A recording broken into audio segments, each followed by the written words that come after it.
we have a massive, massive collective action problem. And the way we usually solve collective action problems as a species is through government, is through regulation.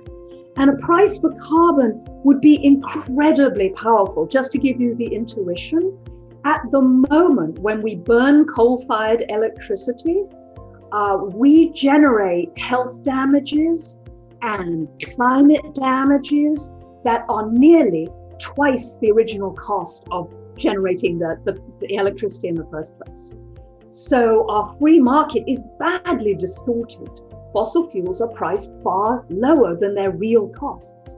And if you could really get that price up by using a tax or a price for carbon, if you could get it up to what fossil fuels really cost us, then there would be a huge wide open space for innovation and growth and moving forward. And I suspect that the way we will solve climate change is that we will come to believe that emitting carbon dioxide is just wrong. What can business do to help get things off the ground?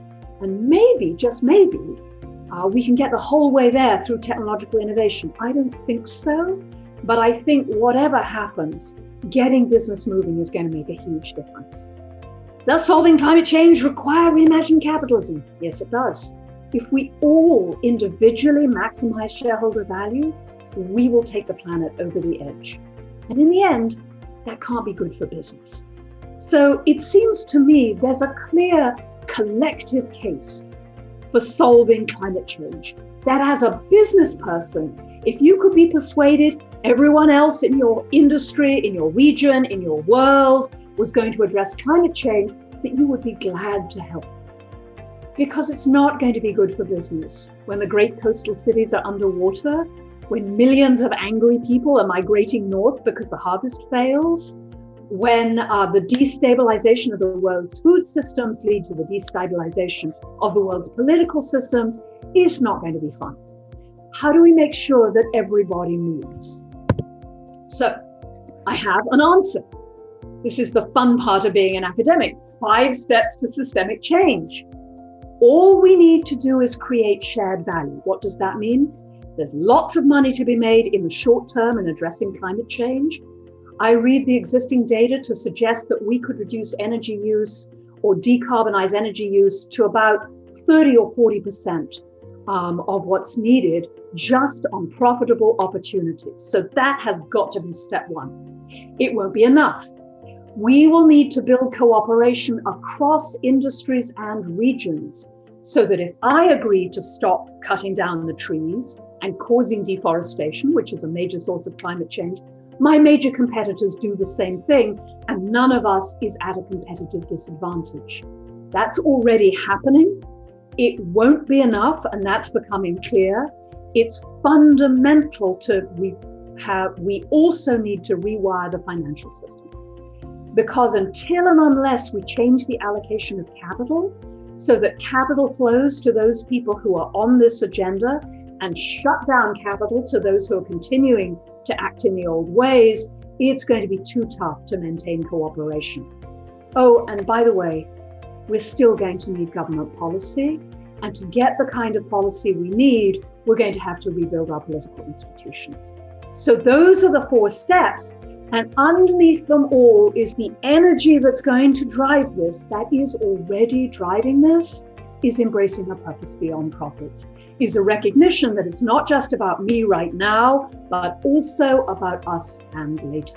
We have over 300 cases now at HBS focused on firms that have found ways to make money and address major environmental problems, many of them related to climate change.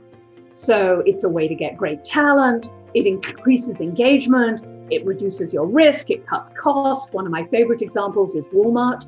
They took $1 billion to the bottom line just by making their trucking fleets more efficient. And they've already cut their carbon emissions by more than a half, just pursuing profitable opportunities. So lots of money to be made here. This can make a huge difference. Individual firms moving first can trigger the transformation of entire industries. The obvious example is Mr. Musk. He was willing to put his money where his mouth is. And he has probably advanced the transformation of the world's transportation industry by at least 5 years. This is the classic response of a system that is challenged to change. The good news is we know the solution. The solution is to reframe the purpose of the firm. We need to think of the purpose of the firm as contributing to the well-being of the society in which it is embedded. Solving public problems profitably. And the other half of this is, and not creating public problems. Now, this is entirely legal. Managers have fiduciary duties of care, candor, and loyalty, except in a few well-defined situations, such as when the firm is for sale, there is no duty to immediately maximize short-term profits. So it's not like it's illegal to say, well, my purpose is to produce fantastic products that drive the decarbonization. That's completely legal. As long as you remember, you have to give your investors decent returns, and your first duty is to the corporation.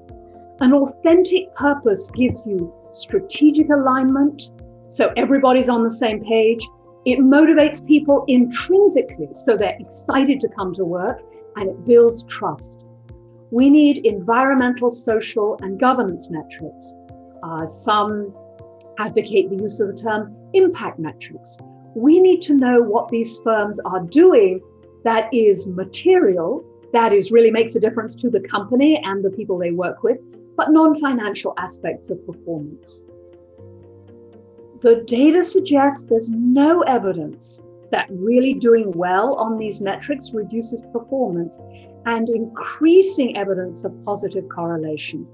But there's also an increasing number of investors who don't want their money contributing to burning the planet. And they are beginning to move their money and to ask the people who manage their money to manage as if the planet mattered. So that's another important driver. People who own and manage very large blocks of capital, they're coming to the realization that they cannot diversify away from climate change. We see business increasingly realizing that they need to engage with government.